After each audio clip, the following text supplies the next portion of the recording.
There's something I want to ask you. There's something I'd like to ask you. Oh, okay. You go first. No, you go No, first. you first. No, you first. How about we say it at the same time? Okay. One, two. Will you poop on me? What?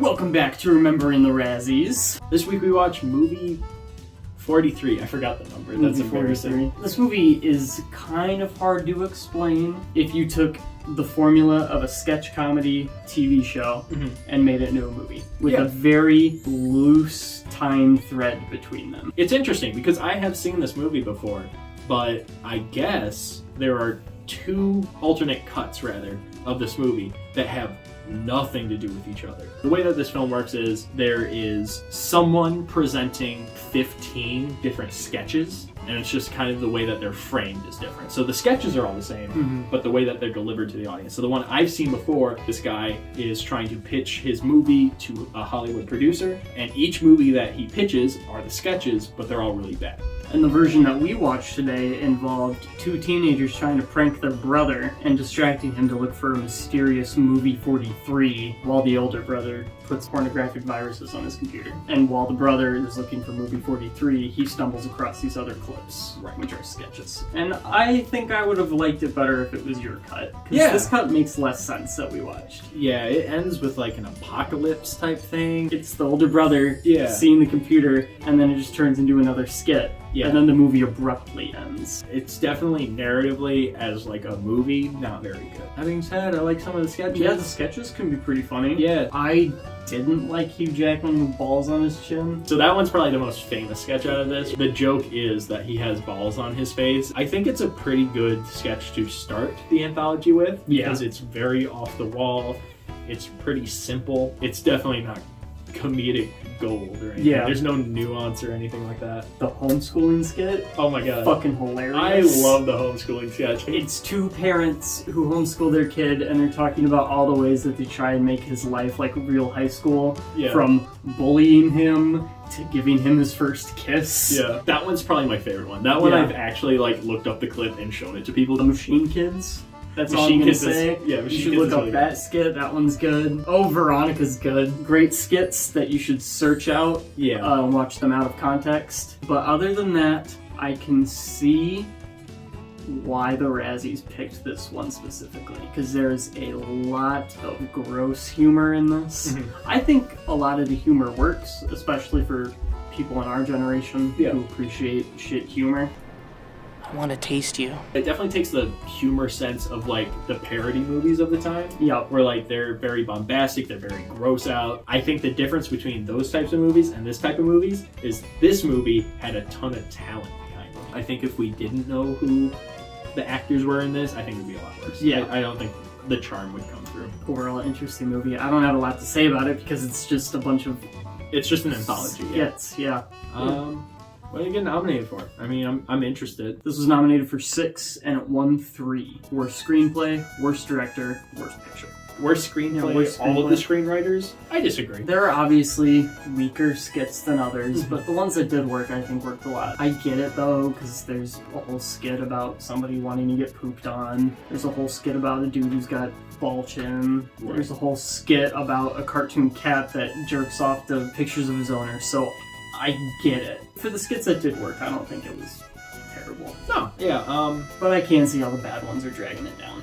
For Worst Director, this one's tough. It's just like the screenwriting one, because they're all different. None of the directors really, style-wise, popped out over others. They were all pretty similar. If you had told me that one person had written and directed all of the sketches, I'd believe it. Yeah. The fact that James Gunn did the Beezel sketch is bewildering to me, because James Gunn is very funny. And that sketch was not funny. No. I think it, again, is based kind of on the expectation of who the content is coming from. Like, this is very below par for, like, Hugh Jackman has done great movies. James Gunn has obviously done great movies. Elizabeth Banks. So, like, all these people have very good content under their belt. And, like, this, for some of them, was not their best work. Yeah. And then Worst Picture.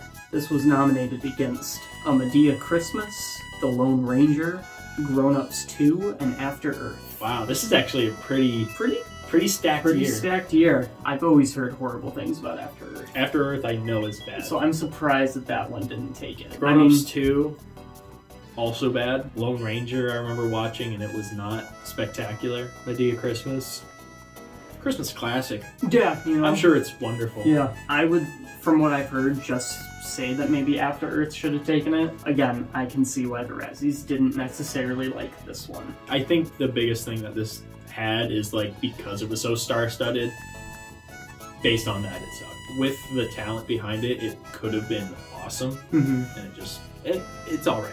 Do you have anything else you want to say, or would you like to rank it? Not really. I just think it's interesting that this movie is so shit on.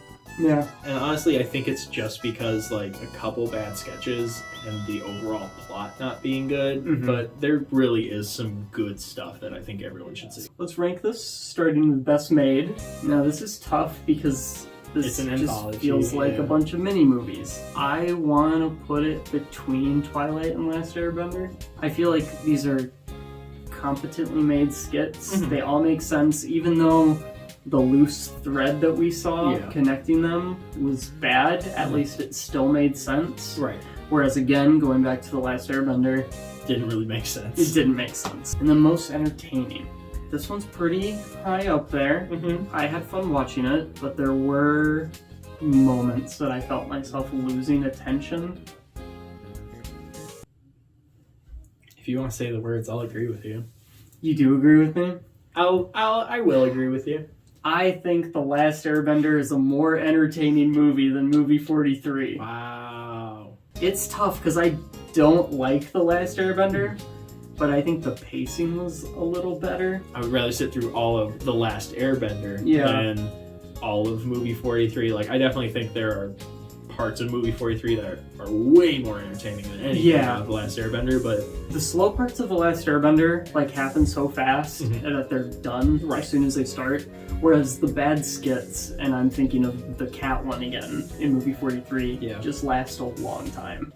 I'd put it second. Yeah. Cool. The Last Airbender is always going to be most entertaining. Yeah, who would have thought? Oh, that's weird. Alright, what are we watching next week? Next week, just in time for Easter, we are watching a Christmas classic. Wow. Kirk Cameron's Saving Christmas. I remember seeing trailers for it and I thought it looked dumb, so looking forward to watching that. Yeah, I don't really know anything about it. I think I glanced over the IMDb and saw that it was like a very Christ-forward Christmas movie, so I'm excited. It's going to be fun. Jacob, I have a question. Yeah, what's up? So we've known each other for a long time. Okay. This is our 34th Razzie, Yeah, I guess so. and I just want to know. I think I'm ready. Would you poop on me? I'm ready right now. Oh no!